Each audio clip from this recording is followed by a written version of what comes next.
Welcome to the Dental Team Podcast. I'm your host, Kiera Dent, and I have this crazy idea that maybe I could combine a doctor and a team member's perspective because let's face it, dentistry can be a challenging profession with those two perspectives. I've been a dental assistant, treatment coordinator, scheduler, biller, office manager, regional manager, practice owner, and I have a team of traveling consultants where we have traveled to over 165 different offices coaching teams. Yep, we don't just understand you, we are you. Our mission is to positively impact the world of dental, and I believe that this podcast is the greatest way I can help elevate teams, grow VIP experiences, reduce stress, and create A-teams. Welcome to the Dental Team Podcast.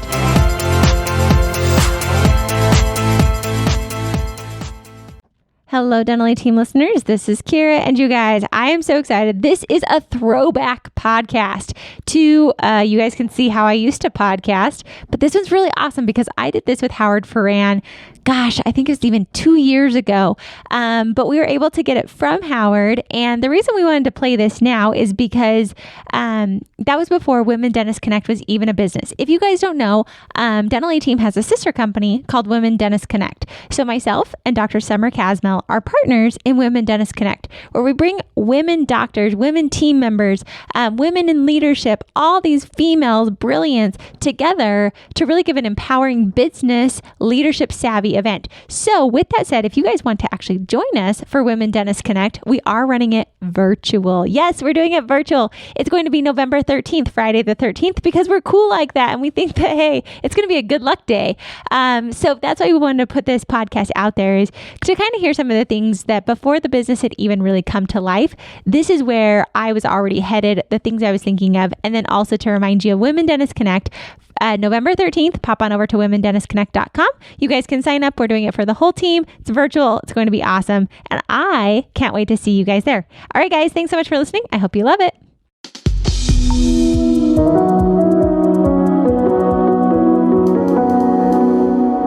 It is just a huge honor for me today to be podcast interviewing Kiera Dent. She is the owner and founder of Dental Placement Pros and Kiera's Dental Consulting. She is a partner in Zen Dental Supplies. She consults in 50 client offices nationwide, recruits for over 60 dental offices nationwide, owns dental offices, and has decided that she would find a way to positively change the world of dentistry and constantly pushes herself to hold true to this vision.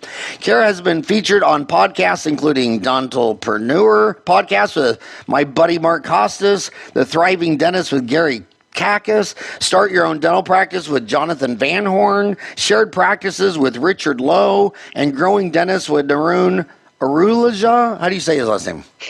I think you got it. Let's go with that. That feels good. Her recruiting company is For Purpose and sponsored part of the Midwestern University Glendale, Arizona's College of Dental Medicine's mission trip to Tonga, along with sponsoring a student to continue to grow and impact the world of dentistry by providing scholarships to up-and-coming students. Furthermore, Kiera is passionate about helping new grads and soon-to-be grads know how to find jobs in private practice, how to buy great practices, and give those new dentists the resources needed to be successful early on.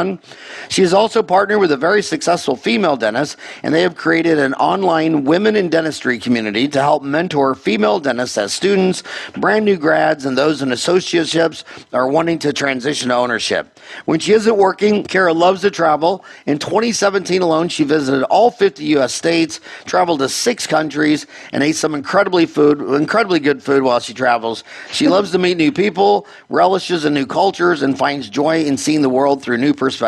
She's an avid runner and will always say yes to cotton candy, ice cream, and a day trip to the beach. Did you know cotton candy was invented by a dentist? I did not know that, but it works. And you know what it was called? It was first called fairy floss. Yeah, it was called, I posted, if you go on Dental Town, one of the categories is dental history, and or if you just go to Dental Town, go to the search and type in cotton candy, but it's pretty neat. He patented it, and it was fairy floss, and then known to be cotton candy. But your last name is Dent, so you were destined to be a dentist. I mean, is that just an abbreviation for dentist? or dentistry? One would think, right? My husband, I tried to get him to be a dentist because his name's Jason Dent, and Jason means healer, and Dent is tooth, obviously. So I'm like, you were destined to be a dentist, and he is actually a pharmacist. So, it all just worked out.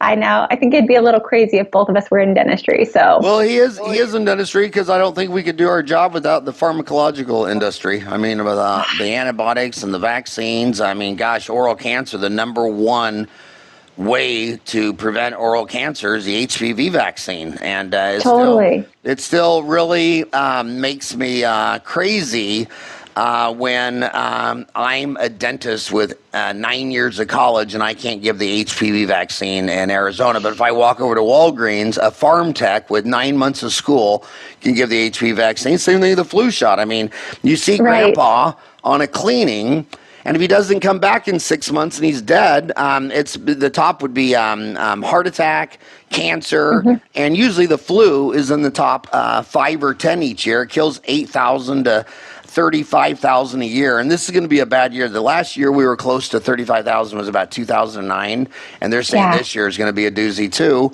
And my hygienist with 4 years of college can't give a flu shot. I can't give a flu shot as a doctor in dental surgery. But if I go to Walgreens, the farm tech. The farm tech, who couldn't tell me the 12 cranial nerves, can give me a flu shot. But it's hey, it works. So, you're a woman, so my first question to you is, when I was graduated 30 years ago, my classmate was Fred Flintstone and Barney Rubble. And totally, they're the best I've heard. I've heard they're fantastic. They were, and Dino was my dental assistant. But it was considered a man's profession. And now you go into any dental school in the United States, it's half women. What do you think? How do you think that's gonna change dentistry? Because some people think that, the women don't want to be owners; they're gonna be moms, and they're just gonna want to work at Heartland and Aspen, and just do an 8 to 5 so they can go home and be Mr. Mom. But a lot of other people say, you know what? If you want to be a super mom, the way to do it is to own your own business, because if your girl's got to play tomorrow at the school at 1 o'clock and you just want to cancel your afternoon, you can do it because you're owner. So what if you were going to be a super mom and you were going to try to be the dentist, the spouse, and the mom? Do you think that'd be better, being an employee, an associate somewhere, or owning your own business? So it's a super good question. I get asked it all the time because I'm not a dentist. I do a lot, but I'm not a dentist. But I do coach a lot of female dentists. And this is something that really does come up all the time. And I think it's the work-life balance. It depends on what your goals and aspirations are. But definitely, I think a lot of females, I think it's changing as we evolve. But a lot of them are scared of ownership because they think that they're so much more involved, and they think the path of associateship will be easier and give them the lifestyle that they want. And that is a myth that I am actively trying to debunk, because I feel like really you can do it all. And the female dentist that I'm partnered with, she is a mom, and she is that super mom, and really her being a practice owner gives her the flexibility to have the life she wants to have. But like we said, that's not the life for everyone. And so I really think it just depends on as a female, what your goals and aspirations are. But don't be afraid of practice ownership, because it really can give you so much more than I think a lot of people are willing to accept. And this Me Too movement that you're seeing in all the news, all these comedians, actors, Harvey Weinstein, we've had a senator resign. When you travel around the world, I mean, like the women in Saudi Arabia just got the right to drive a car. In Iran right now, they're sentencing. In the last week, they sentenced several girls to 10 years in prison for taking off their head covering. But you still see those are the extreme other end. But in the United States, I still see women all the time, and I've had them cry and bawl in my home because they own a practice here in town and they're doing $1 million and taking home $240,000, and their husband makes $75,000, but he just got a promotion to make $80,000. And he's telling her, pack up, we're moving town. And she's like, I own my land and building and my clients. And so she has to pick, do I destroy the family because my husband is a Neanderthal, or do I keep the family together? And she chose to keep the family together. And I know so many women dentists and women and male dentists married, where the woman will tell me, like, it's crazy. I mean, we both work 8 to 5 at the office. When we come home, guess who does all the cooking, cleaning, the homework, Totally. all the school Yeah. stuff? So we still live in an extremely culturally sexist society. And it's and what people don't talk about is it's natural, because when you look at all the great apes, humans, gorillas, chimpanzees, orangutans, only bonobos is a matriarch society. All the other ones are patriarchs. So they're genetically, this is what they think is right. Whereas like a blue whale is the biggest mammal that ever lived on Earth, is bigger than any dinosaurs. And the little girl, it's a matriarch society. So the little girls swim down the middle, and the big males twice the size are on the outside. So I think they should fund a lot more research on bonobos to find out how our cousins deal with the matriarch society, and I think that would make us understand our patriarch society. But it's tough. It is just tough. It is. And it's hard because I go into offices, I coach a lot of male and female dentists, and I'm realizing like the reason we even came up with Women Dentists Connect was because a lot of women struggle with like, how do they even talk to their employees? How do they talk to their team members and not come across as this raging jerk of a boss?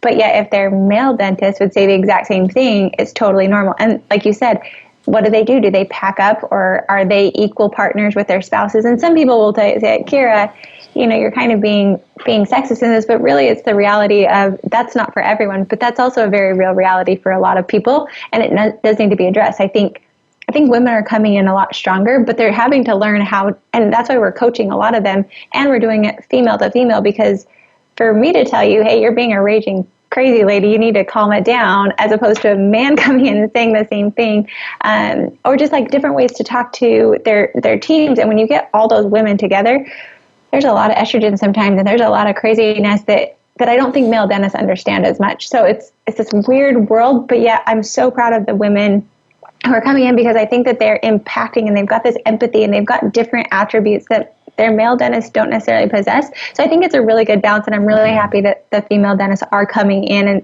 I think the last study I saw said almost 60% of classes now graduating were female. So there is that transition where there is actually more female coming out than there are males. Well, do you know why I love female dentists the most? And you know why I try to pick all my doctors and physicians as females? Because when you travel around the world, and I've lectured to dentists in 50 countries, it was all male dominated in the 20 richest countries, because men always show up where the money is. But when you go into a rich country like America, say there's no money in teaching. So what percent of teachers in America are women? It's all women, because men show up where there's money. So when you go to countries where there's no money in dentistry, it's all women. And this one lady made me cry. It was in Kathmandu, Nepal, and I was looking at her office, and what? 76% of teachers are women. They're always there for the right reasons. But anyway, so she was showing me her office. She had 5 chairs. She had 3 employees. She's running this practice. And I just said, well, in U.S. dollars, do you know the conversion from U.S. dollars to your currency? And she said, yeah. And I said, well, approximately how much money do you make a month net? And she goes, I'm so lucky because my husband has a really good job, but my office loses $50 US a month. So she works 5 days a week to lose $50, and $50 in Kathmandu, Nepal would take your family tree to the nicest restaurant. I mean, unbelievable. It's crazy. And I said, why do you do it? And she goes, I always think about that. She goes, but if I didn't do this, I don't know where all these people would go for care. Right. And then the men are always there in a 3-piece suit trying to tell a beautiful woman like you that you need bleaching, bonding veneers, and Botox, and they're trying to sell. And I mean, I inherently trust women more than men. I think men are always trying to sell you something, and I think women are hardwired at birth with maternal instincts to have more empathy and sympathy. And with the staff, the women dentists have to understand that those assistants were hardwired at birth to be in a paternal tribe, and when the 400-pound gorilla beats his chest and says, "Give me coffee," they just run. And then they grew up at a house with their dad sitting there watching sporting events all Saturday and Sunday, and tells his honey, "Honey, get me a beer," and she jumps to get him a beer in between doing laundry and dishes and vacuuming and all that. So it's a crazy society, but So, But I think it's transitioning too. I really do. Like I watch these female dentists come through, and even though that's been the trends and the statistics in the past, I feel like a lot of these millennials coming through, they're very intelligent, and I think it's been this transition of, women weren't working in the workforce for so long. It was very abnormal, and now they're coming in and they're being very strong. And I think that I'm watching as I consult. I work with Mark Costas in the Dental Success Institute. We see a lot of clients, and as I consult and we watch them, I feel like there is a change that's happening, and it's happening pretty quickly, but you're right. There's still a lot of those like deeply rooted planted seeds from so long ago that they're having to constantly work against changing. Well, change is slow. You know what the biggest change for women in the workforce actually was? And my grandmother Mary traumatically told me this story several times. It was World War II. So World War II, 6 million boys were shipped overseas while you had to ramp up all the industries. My grandmother Mary and Mary Wilcox in Parsons, Kansas, the sheriff showed up at her door, and she had 3 kids, my mom being one of them, and said, "You are assigned a job. You're going to work at the ammunition factory." And she said, "No, I'm a stay-home mom. I don't work. My husband's a butcher." And she goes, "I'm not asking if you want a job. You're going to this job Monday through Friday, or you're under arrest." And she had to go. She was scared. She had to go there, but it's a munitions factory, so she had to take off all of her clothes in this room with a bunch of women, which just mortified them all. I mean, it was just mind-blowing because they couldn't carry in anything that makes a spark or shoes with a metal heel or anything, and then put on this uniform and then go make ammunition. And but the pay was mind-blowing. I mean, she instantly was making more than her husband. So all these women in all these small villages and towns in America were forced to go to work, and then when the war was over, they thought, I kind of like this $50 a week thing. I don't know if I'm. So that was that World War II was the transition. It was a huge change, and that was 1940, and this is 2018. That was 60 years ago. So it's slow generational thing. I want to. I know dentists, and I get it. I'm a dentist. I mean, I'd rather pull 4 wisdom teeth than go play golf. I would rather reach. If someone came in swollen, in pain, and crying, I would rather do that than see any stupid movie at AMC. Right. I don't want to go shopping at the mall. I don't want to do any of that stuff. And dentists, they just want to do dentistry. And so I don't. To be a leader in dentistry, I don't have to try to egg them on to go learn how to do implants and bone grafting and Invisalign. Shit, that's what they dream about. The hard thing for me to do is say, "Buddy, isn't it kind of weird that you could lecture all day on bone grafting, but you don't know what your overhead is, your return on equity, your return on asset, your supply costs, your labor costs?" I mean, and you ask them any number like, "Well, what is your labor cost?" They'll say 25%. I'll say, "Really? Does that include FICA matching, workers' comp, health insurance?" I mean, so my job is to try to get people like you to come in the show and say, "Buddy, you can't be a great dentist if you don't have a great business." So some of them say, "Well, I don't want to do it." I know a lot of women dentists say, I don't want to do that. So they have their husband be the office manager. If they're a man, they have their wife be the office manager. And then a lot of dentists tell me they don't believe in office manager. And I'm like, "Well, do you believe in gravity, or what else do you not believe in? Is the earth flat?" What do you think? What percent of dental offices do you think have office managers versus don't? And what's the pros and cons? All right, this is a good one because you're going to get me on a pretty good spell. But I want to hear your rant.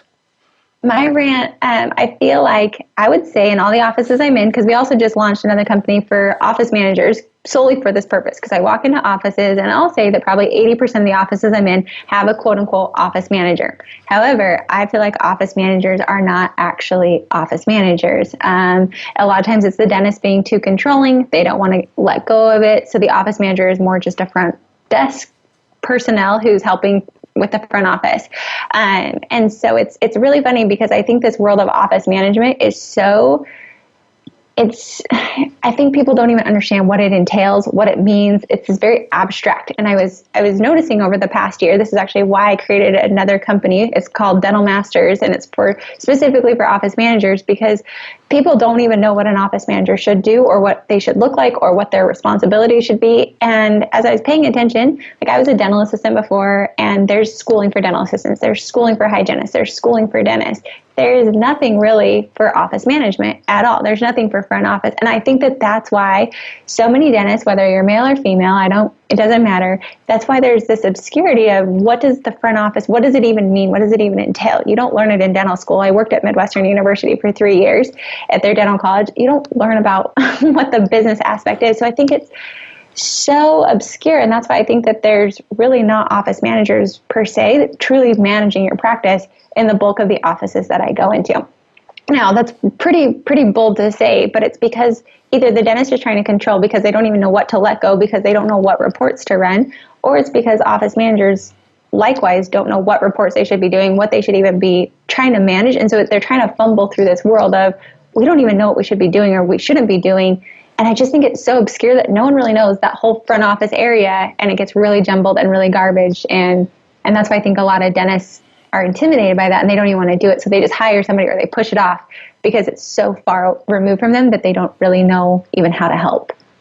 Well, like you kept saying, I'm controlling, and that's another thing that our schools need to, people have these thoughts and they don't know where they're coming from. Well, controlling is a huge built-in thing at birth because it has a lot to do with controlling your environment so that you survive, and you survive long enough to reproduce and have offspring. That's the whole genetic thing. Just like racism is actually tribal. I mean, people don't equate racism when they want U of A to beat ASU, they don't realize that that's a tribal instinct. When you see a female lion lose her tribe and she tries to enter another tribe of lions, they all look exactly the same, but they kill her or run her off. And we call that racism. And if you understood how you're hardwiring, so everyone's controlling, everyone's tribal. Hopefully you're just tribal in sports and not in ethnicity. But these are hardwired things that people need to understand their tool, what they were born with, why they act that way. But you're right. I mean, dental assistants in Phoenix, they go to school for 9 months and they get massively trained. Hygienists 4 years, dentists 8 years, specialists, 9 to 12 years to be, an oral surgeon. And then the office manager is hired off the street. No training, and the worst thing is the only connection to the outside world is the person answering the phone, and they have no training. How much is a crown? $1,000. Okay, thank you. Bye. They hang up.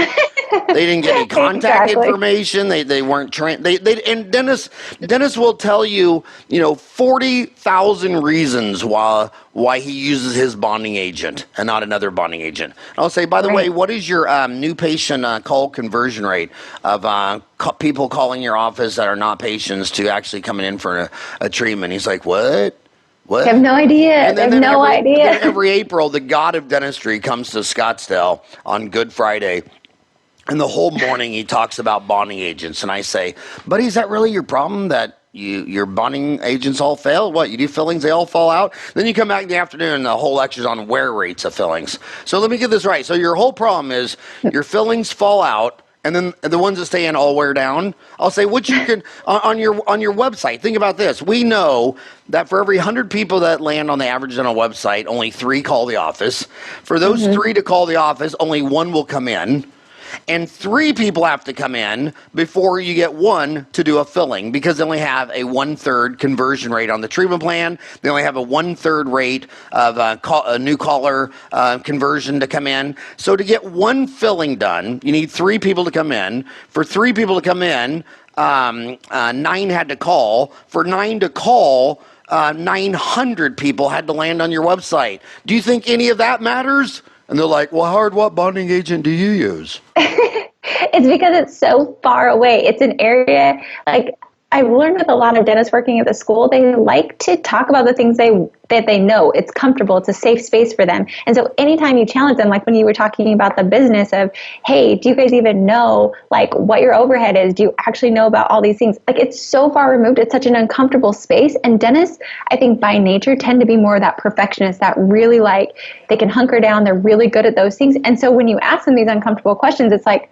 we're gonna deflect, and we're going to hope that potentially, by deflecting and going back to the bonding agent that we're really comfortable with, it's not actually we're going to be able to continue to cover up the problem. And the reality is, it's not that hard. It's just uncomfortable for a little bit until they learn it, and then they're pros. They can do it. So I love that because they all go back to it. And when kids in college tell me, should I go to dental school? I tell them, that if that's your passion, that's what you do. Like dental students will say, should I go to specialty school and be a pediatric dentist? I say, well, there's people like me who, if I had to be a pediatric dentist, I'd find the highest cliff and jump off of it. There's not enough You'd be playing golf every day, right? Yeah, there wouldn't be any kids. Yeah, if I had to be a pediatric dentist or work the night shift at the IHOP, I would work at the night shift at the IHOP and live in a one-bedroom apartment. But you got to find your passion. You made it. Ryan's real lucky he made it to adulthood, right?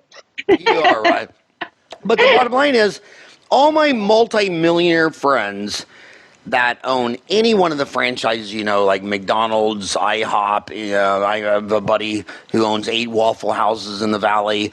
Their practice management system has all their accounting built in. Only dentistry do they have all their patient information, insurance and billing and account receivables in one pile, and then another software system in QuickBooks Pro. I use Peachtree in another file. So, when my dad owned 9 Sonic drive-ins, his cash register was made by NCR, National Cash Register, that later got swallowed into IBM. His cash register knew more about the overhead when I was 10 than any dentist graduating from Midwestern in 2018. So from 1972 to 2018, we still have Dentrix and Eaglesoft, the 2 main players, and it's not hooked up to accounting, which is why after 30 years, I switched to Open Dental, not because they do it, but at least the CEO, Nathan Sparks, is founded by a dentist, Jordan Sparks. At least he came on the podcast. He's listening. He's on Dental Town. And he says, okay, we don't have that today, but I see what you all need. So maybe in 1 year, 5 years. But what practice management system do you recommend now? If some kid came out of school, what are you recommending? I'm Open Dental 100%. Even though I'm like a diehard Dentrix love, and I'm way smarter and I'm better with Dentrix because I've used it longer, I just recommend Open Dental. It makes more sense. Somebody put it really well. They said it's like Microsoft Word and Excel got together and had a baby, and that's what produced Open Dental. Like, really, it's so easy. It's user-friendly. The price point's perfect. And I just think that they understand, they get it. And I agree with you. Like, the fact that they even recognize that those are needs that we have, fantastic. And just the way that whole system is built, all their online training is, they don't have trainers that come in, which is a little frustrating, but they were smart and they have all the videos. So you can pretty much learn everything on the internet, which is what people want, and their price point, you can't beat it. Like, I have an office in Canada that I consult, and they're like, Kiera, what do we do? And I was like, go Open Dental. I know it's not totally built for Canada yet, but that's hands down, Open Dental is where I'm at. Hello, Dentally Team listeners. I am so excited because we have truly been fortunate and blessed to work with so many incredible practices across the nation and globe. We have what is called our Platinum practice, and that is super popular. And this quarter, we are only bringing in 3 new Platinum practices. This is an area that is going to grow you exponentially. So give us a call. We only have limited space. I said only 3 this quarter due to popularity and demand. So let's get you in as a Platinum practice this quarter.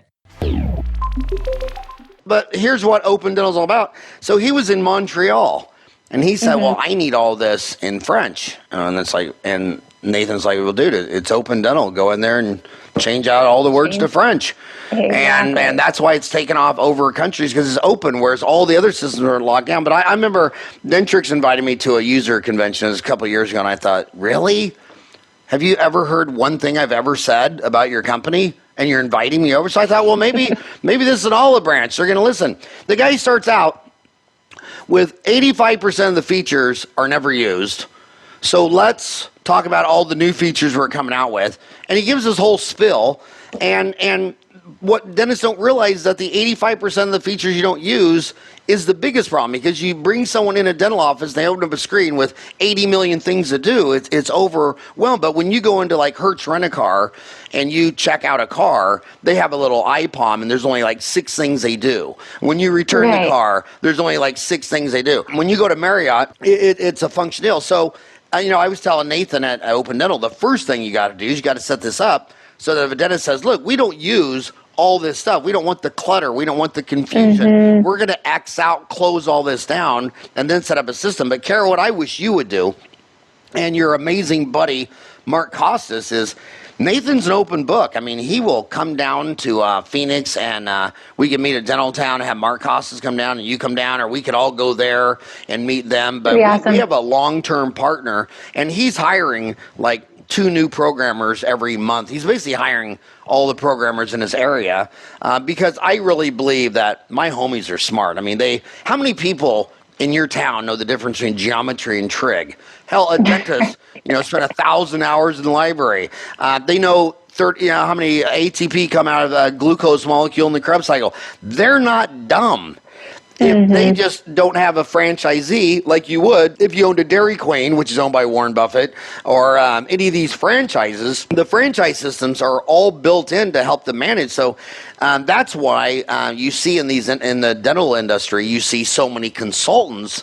And when you see all these dental consultants, the first thought is, why do all these really smart doctors need all these consultants? Well, there's a structural problem. And the structural problem is their practice management information system has 2 multiple personalities. One's in QuickBooks Pro and one's in Dentrix and EagleSoft. And when I hear a dentist come up to me and say they love Dentrix or they love EagleSoft, I mean, it's just like a kindergartner coming up to me and saying they love ice cream. I mean, okay, you don't realize at the end this is going to give you diabetes. You'll weigh 300 pounds. It's comfortable, right? It's just comfortable. Yeah. It's what they know, and that's why I think they love it, right? Like, I am so much more savvy in Dentrix when I go into an office because I've used it longer. It doesn't mean I know everything in it, and I think that that's where dentists come from, is it's comfortable, and we don't like change just as human beings. And so, but open dental, I agree, like, if they could combine, and because half the problem we struggle with, like Mark and I with all of our clients, the biggest struggle is they don't know their numbers. And so if there is a way to combine, if there's a way to teach the front office, those little pieces, like, dentists are unstoppable at that point, in my opinion, because that's the biggest hang up that they have. They can produce, they know the dentistry, they know how to sell treatment plans. And if they don't, let's work on a few little verbiage things. But beyond that, it's really the front office and those numbers that just hang them up on so many levels. So if you're born in 46 to 64, you're a baby boomer. I was born in 62. My uncle, my mom's brother, got a job with Mobil Oil in the mailroom when he was 16, and he stayed with him until he's 65. Wow. That was a good hire. Generation X is born 65 to 79. Xennials are 75 to 85, and the Generation Y, the Millennials, are 1980 to 1994. But one of the problems with millennials, actually, you should never start a question like that. That's a negative start. One of the interesting attributes of a millennial is that even if you work in Silicon Valley, where they claim to have the nicest work environments at FANG, the stock bubble, Facebook, Apple, Amazon, Netflix, Google, Microsoft, their average millennial only stays with them 1 to 2 years.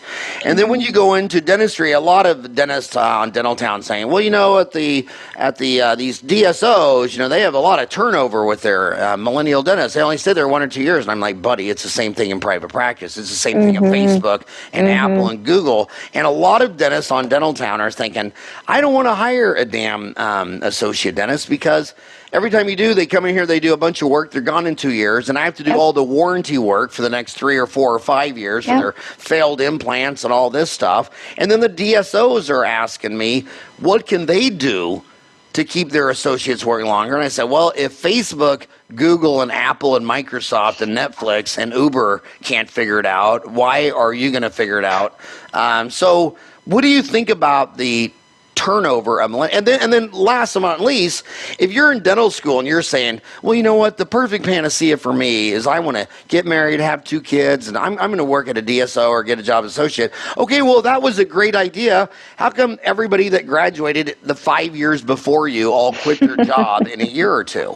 So you got to tell, and then the dental students are brainwashed because the DSOs go in there and tell them that the sky is falling, private practice is dying, that they're going to have half the market the 50% of the dentists are all going to be working at McDonald's, which is a joke, because if you look at corporate dentistry, one of the biggest funders and loaners that was the East West Bank in Charlotte. They quit loaning to DSOs because they've had so many defaults, and not one DSO could do an IPO and go public today, because all it is a rollout that buys earnings. They'll buy an office that does $1 million a year for $1 million. Say, look, we grew from 0 to $1 million. Say, now what are you going to do? Oh, we're going to borrow 10 million more, buy 10 more offices. Say, oh, now look, we're at 11. So as they grow their sales, they grow their debt sheet. So as soon as they reach 100 million in sales, they have 100 million in debt, and it's toxic. And their dentists are flipping every 1 to 2 years. Every time they buy out a dental office, the owner dentist only stays for the absolute minimum guarantee he had to stay. Right. If they say you have to stay there 3 years, they quit in 3 years and 1 nanosecond. So it looks like private practice is the only thing that's profitable, could go public, and the only thing that's working. Not what shoulda, coulda, or I hoped it ended up this way. The only thing that's really working is private practice. I'm a huge proponent for private practice. I think once again, I think people, they need to choose what fits best for them, but I agree, like corporate has never been my jam. I agree that people rotate through, and it's because they're not connected to it.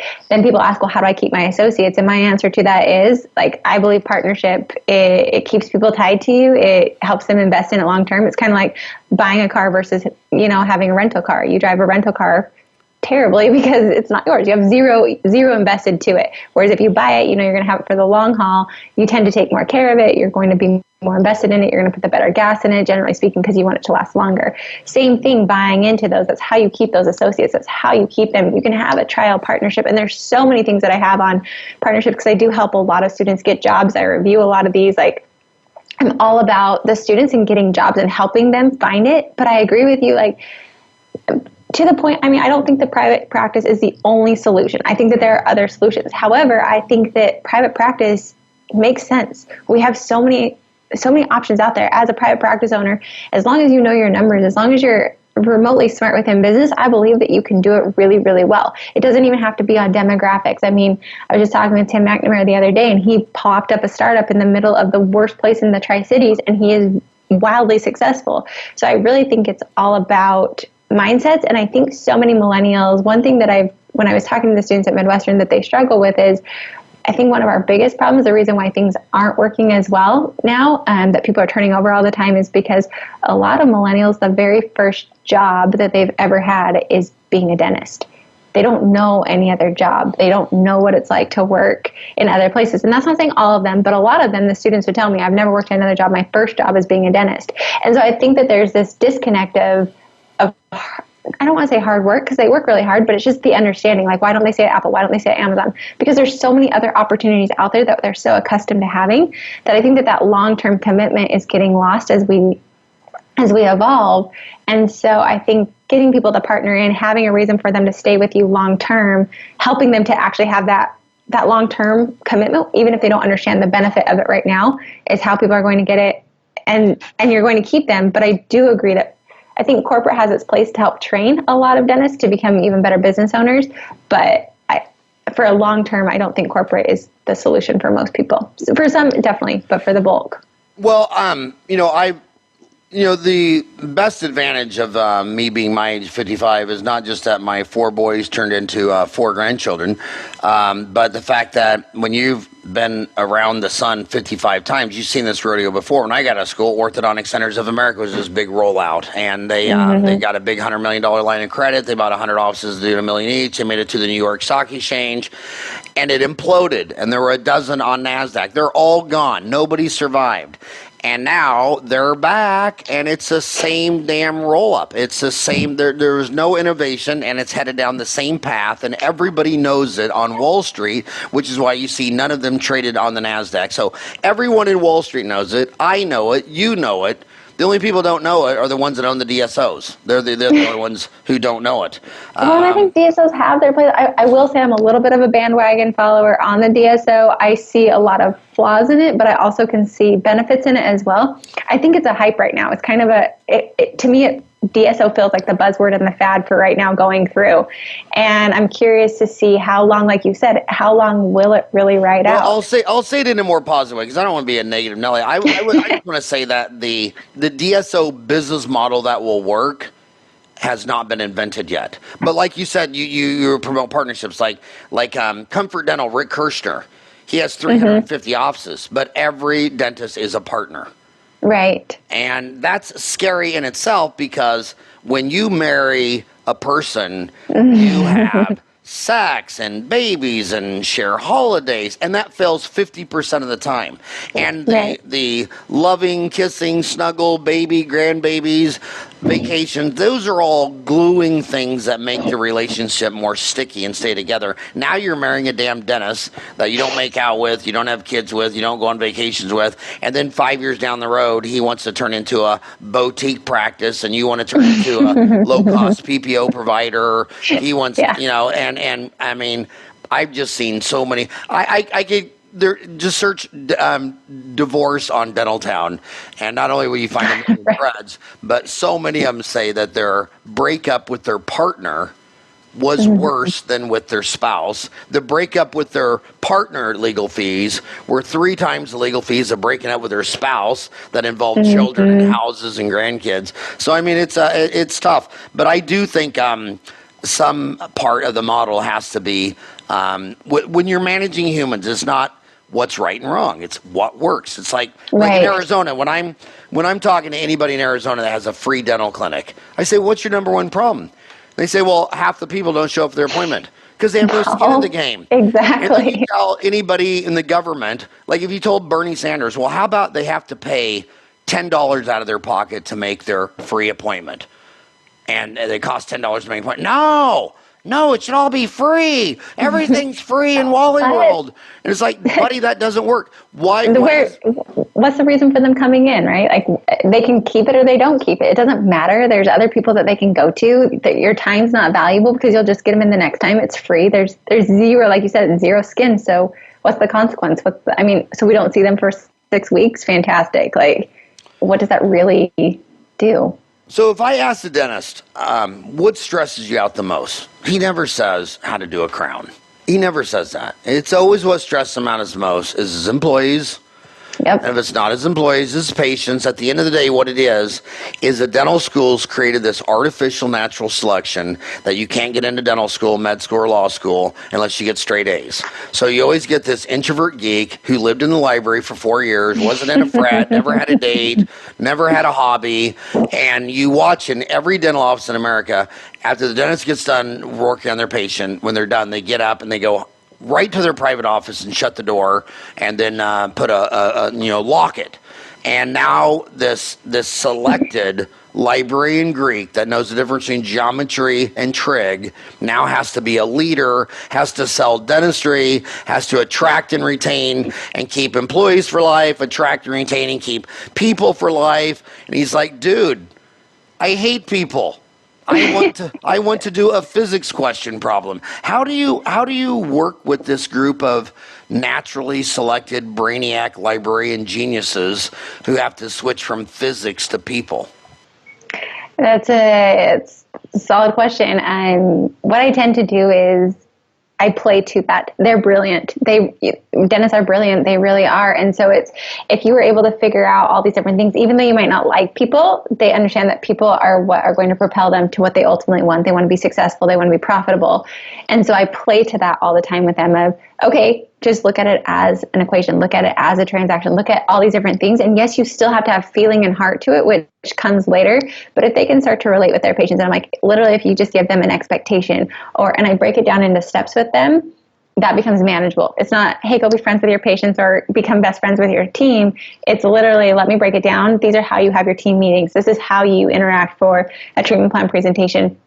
And then offices that I work with, I do have the doctors where like I almost have them do like high fives, where it's that uncomfortable moment to give their team the warm fuzzies at the beginning of the day to kind of look for those compliments, because it's forcing them to utilize a different part of their brain that they're not aware of doing, and then they report back. And so it's really just strengthening a different muscle that they're not used to working, because they're smart. They can get it if they just are pushed to try and do it, and they're given the tools to do so. So I push them, and they don't necessarily love it, but they end up becoming very, very good at it, and they'll master that skill set very quickly if they're willing to try. And I just tell them also, look at Hollywood. I mean, when you see, who's that guy who played in The Shining, Jack Nicholson, playing a Shining, he's not really a psychopath walking around with a sledgehammer in real life, busting out walls and stuff. Right. Kathleen Bates really isn't a lady who she saw someone wrecked on the side of the road would start busting their kneecaps with a baseball bat. They're Hollywood. I wrote an article on that say, you just need to be Doc Hollywood. And, so if introverts refuel by themselves, that they like to refuel by being a recluse, go home quiet, read, have their glass of wine, whatever. But when you show up to work, you can just pretend that you're that extrovert basketball coach walking the line. You just got to pretend that you like people and that you like all this stuff, and you have to pretend that you want to shake their hand and give every grandma a hug and a kiss, and you can pretend. So just try to show up at work and say, today I'm going to get an Oscar. And do it, because the more you do it, it's that first step, right? It's that uncomfortable first step. But once you start doing it and you start playing on that, you start showing up, you start pretending, it becomes so much easier. But doctors get stressed. They're like, Kiera, it's going to be really uncomfortable, and I don't want to tell my team that they did a great job today, and I don't want to talk to that patient. And I'm like, I am aware that you don't want to, and it's never going to knock on your door and tell you, hey, high five, like today is the day that you're going to feel like you really want to do it. It's not going to be there. You just need to go. You just need to show up, and then it will become more natural. It's working a new muscle. It doesn't feel good to go to the gym the first day, but after you've worked out a few times, it becomes a lot easier. Really, I've heard that line of bullshit for 55 years, and I still hate working out. I even have 3 Ironmans. I did Arizona Ironman 3 years in a row, and I still hated every mile of the run, the swim, the bike. Oh my God. But anyway, but here's the big problem they have is, again, they'll get their fellowship in the AGD, I did. Their mastership in the AGD, I did. The diplomat in the International Congress of I did. But they take HR, they don't even take it serious. I mean, imagine if the Arizona Cardinals just said, oh, hey, Kiera, we need a quarterback. Would you mind giving it a try? You're like, dude, she's Absolutely. 100 pounds. So good. I don't think we should have a 100-pound girl being the quarterback. And they have full-time HR people. Like at the Arizona Cardinals, there's a guy there who knows everybody playing quarterback in college football. I mean, he knows every person. He knows, and then here's a dentist. His dental assistant calls him up and says, my husband's getting transferred. He's in the Marine Corps, and we're shipping out in 2 weeks. So they put ads on Craigslist. One girl shows up on Monday. She's hired. I mean, they take HR. I mean, if I look at my 5 last hires, I mean, I would say they average that maybe we interview like 32 to 50 people. We had a nightmare one where we actually interviewed 51 people and then hired the first one we interviewed. It happens all the time. Oh, it happens all the time. I thought of all the wasted time and money. It's like, what was our problem? But the bottom line is, they're never going to have a great team because they don't take HR more serious than how you do a root canal. How do you get them to understand that the only way to win the Super Bowl is you got to get the 50 best players on your team? Mm-hmm. I mean, you want to be the Cleveland Browns who didn't have a single win last year? What do you think the problem was with the Cleveland Browns? You think it was their facility? Do you think it was their marketing? Do you think it was their Facebook page? It was their grass, the length of grass, definitely. Yeah, I mean. The Cleveland Browns got an A. I mean, I think they have one of the best looking uniforms. They're in a rockin' hot city with Cleveland with the Rock and Roll Hall of Fame. I mean, Cleveland did everything right, but one thing, HR.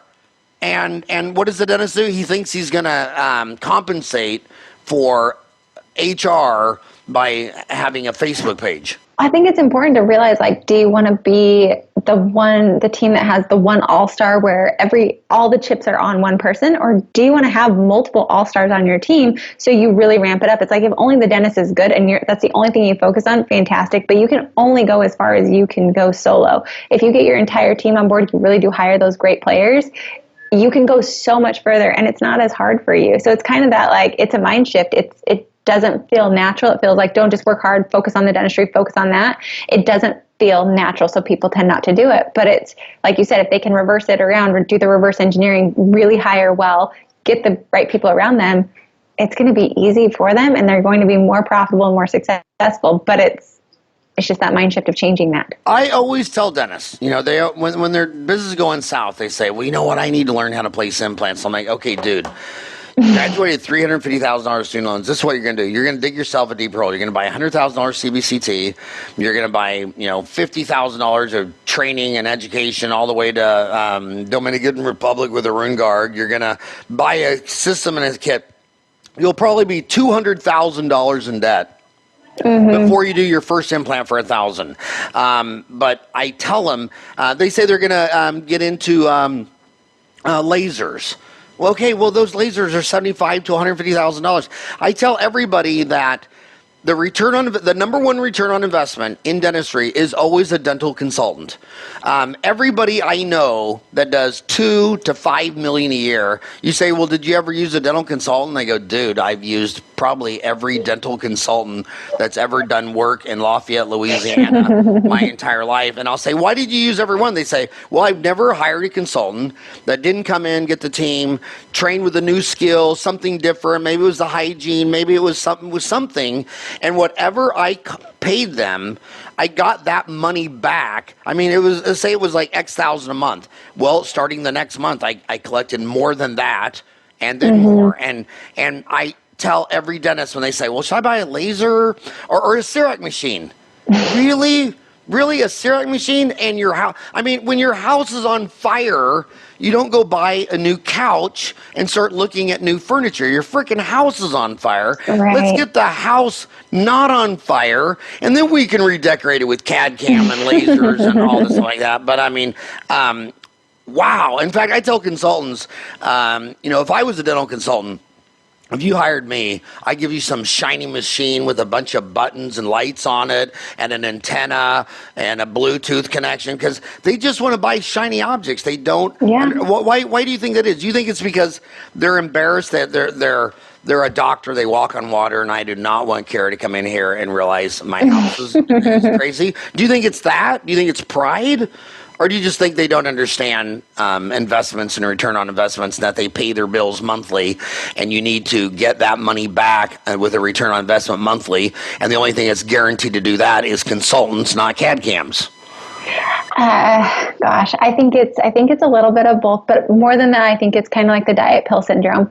They think that buying the next big thing or going to the next implant is what's going to create. They think it's going to be easier work for them. It's something that they're interested in. They know bringing in a consultant means change. It means that they're going to have to work hard. We're going to be working on your verbiage. We're going to be changing certain things in your office. We're going to be fine tuning. And I think there is a vulnerability piece of when a consultant comes in, we expose some of those things that you don't necessarily want exposed, right? But I think the real question is, what do you want? What is your end game? Do you want to grow exponentially, or do you want to try all the magic diet pills of CEREC and implants and this root canal system and all these different things? Do you want to try that route and keep trying different ones and keep spending money after money, or do you want to put in a little bit of hard work that's going to produce the money so you can buy all those different objects and actually implement them and get the ROI? I think it's just a mind change of, they're just trying to look for those magic diet pills. They're looking for the easiest path of resistance, which human beings do. We all want the easiest path. So they're thinking, if I just throw money, dentists love to throw money. They make a lot of money. So they just keep thinking if they buy the most expensive thing, then they're going to get there. And same thing with consultants. Sometimes the highest paid consultant's not going to benefit you with the best results as a lower paid consultant. It just depends. And I think it's more the diet pill syndrome of wanting the easiest path with the highest results. We all want that. But more than anything, I think bring in somebody who can see beyond you, who has a bird's eye view, who's not emotionally attached to you, that's going to give you the honest feedback. A CEREC machine's not going to do that for you. It's going to give you a great new fun thing to learn, but it's not going to tell you how to fix your office and actually make it efficient. Yeah, and all those hours of learning, because when you buy a CEREC machine or a E4D from Plan Mecca out of Helsinki, Finland, I mean, it's like buying a grand piano. It's going to take you 1,000 hours to learn how to play Beethoven. I think, though, that there is a pride piece to it, Howard. I really do. I think you telling your buddies that you just bought this CEREC machine, or you just bought this, or you're doing this implant, I think it feels good. It's like locker room talk that people like to share with each other because it makes you have a status. Whereas, like, I brought in a consultant, it's like, ooh, you have problems. You had to bring in a consultant. I think so. There's a stigma of how they are as like well. Kind of like a marriage counselor. Right. Going to a marriage counselor to try to save your marriage, and all your friends are like, oh man, you must have problems. It's like, Right, well, exactly. probably all the people that got divorced never went to a marriage counselor. Right, exactly. I think it's locker room talk. It feels good to share all those numbers. Like Mark says, one of Mark's favorite quotes that he says is, production feeds the ego, collections feed the family. But it feels good to tell everyone, like, I can produce this much, and I can do these things, and I can afford to buy this, and I'm going on this trip, and I'm doing this CE, when the reality is those aren't the big problems, and those aren't really the issues. But those aren't fun to say, like, well, really my problem was that I didn't do route slips, or I'm really bad with my verbiage with treatment planning. That's not flashy or fun to express. So I really do think it's the locker room talk, and there is a little bit of pride and ego. None of us like to be exposed to our vulnerable areas. The other ego thing they love is they have $1 million practice. They collected $1 million. I can't tell you. You know what the sweet spot is for bankruptcy in dentistry is between the $1 and $3 million mark. Because when you're doing $750,000, you can have an insane supply ordering system, insane payroll, but you can kind of make it. But by the time you get to 2 or 3 locations, that little dysfunctional Doberman Pinscher is now a Tyrannosaurus Rex and takes you down. I cannot tell you how many dental offices do $1 million a year and the doctor nets like 180 versus how many dentists do 750 a year and take home 250. So It's ego that says I want to collect $1 million, but you say, well, do you realize that you take 12 different PPOs and 4 of them you lose money on every single patient? So you just like doing dentistry for free. Yeah, I love that Costas quote. Production is for ego.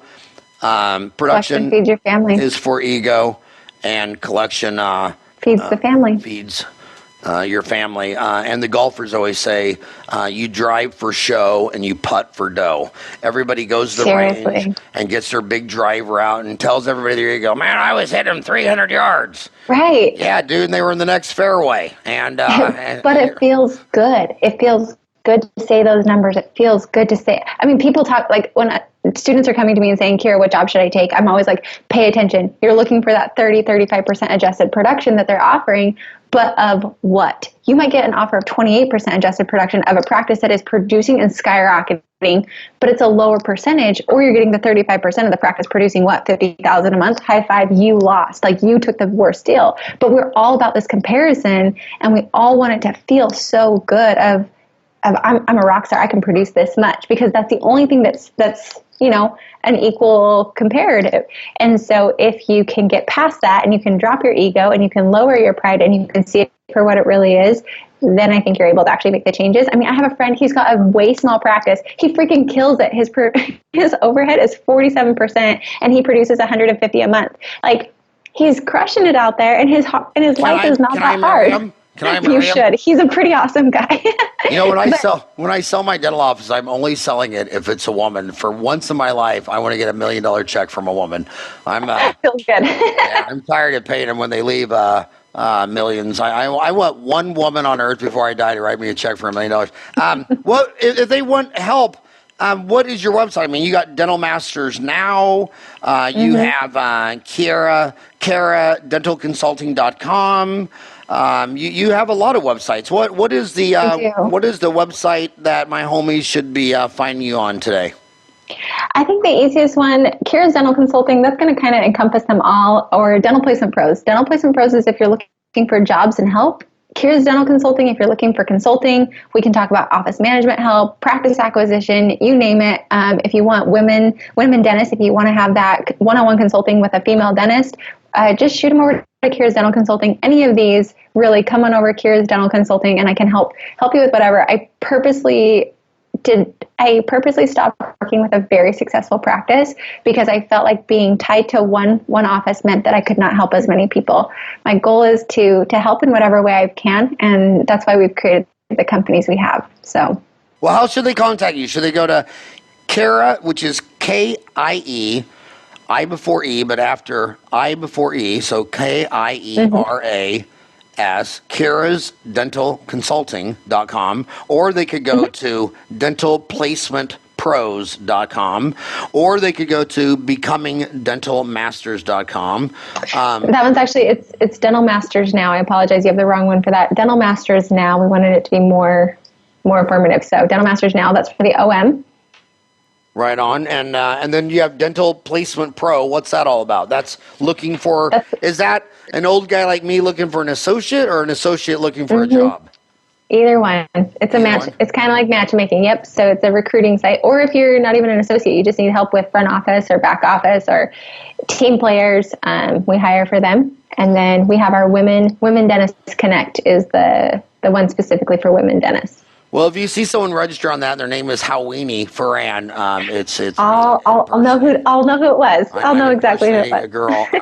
But final question: you worked at Phoenix has two amazing dental schools, Midwestern and Glendale, which you worked at, and AT Still and Mesa.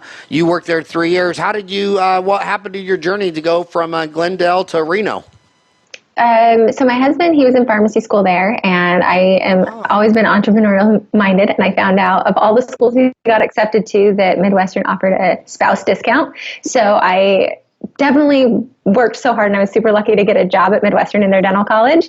And then my husband got, so I got a discount on his tuition, worked at the dental college, which was fantastic. I met over 600 dentists while I was there. So super fun, helped teach radiology, loved Dr. Smith, all of them. And then my husband took a residency in Reno, and he now works at a hospital out there. And I ended up going and working with one of the grads from Midwestern. We opened a couple practices, had some great success, and then I decided to start consulting after that. So that's how we're now in Reno. So out of 600 students that you met over the 3 years, was Richard Lowe your favorite student? Absolutely. No, Richard Lowe is brilliant. Like, Richard Lowe just has me. He is so brilliant. It's incredible. Like, I could just sit and listen to him all the time. I'm like, Richard, how do you know all of this stuff? And he's so giving and so kind. He's fantastic. Yeah, and what's amazing is when I first met him when he was an undergrad, he was already an old soul. I mean, he was already mature, married with a kid, knew all of life's lessons. I'm like, dude, when you talk, you should be like 78 years old. Why are you just a baby? And you've been on his show. I have, his podcast. Mm-hmm. And all right, well, I'll tell you what, thank you for all that you do for dentistry. Thank you so much for coming on the show. The only reason my show is a success is because I'm able to get people like you to come on the show. Thank you so much for coming on the show, and I hope you have a rocking hot day. Thank you so much. I really, like I told you, I feel like it's stardom. Like, I hear all about you, so it's been really fun. So thank you so much, and for all you're doing as well. I appreciate it. And you guys, that's a wrap on the Dental A Team. But don't worry, the Dental A Team actually has a newsletter where we send out more tips and tricks every single week straight to your inbox. No, these are not podcast topics. These are additional topics that have downloadable forms. So head on over right now to thedentalateam.com, register for our free newsletter. We don't spam you. We don't send you junk. We just send you tips and tricks for your team. This is a great way, you guys. You could get your whole team on an email campaign if you can't get them to listen to the podcast. So head on over to thedentalateam.com right now and become part of our newsletter family.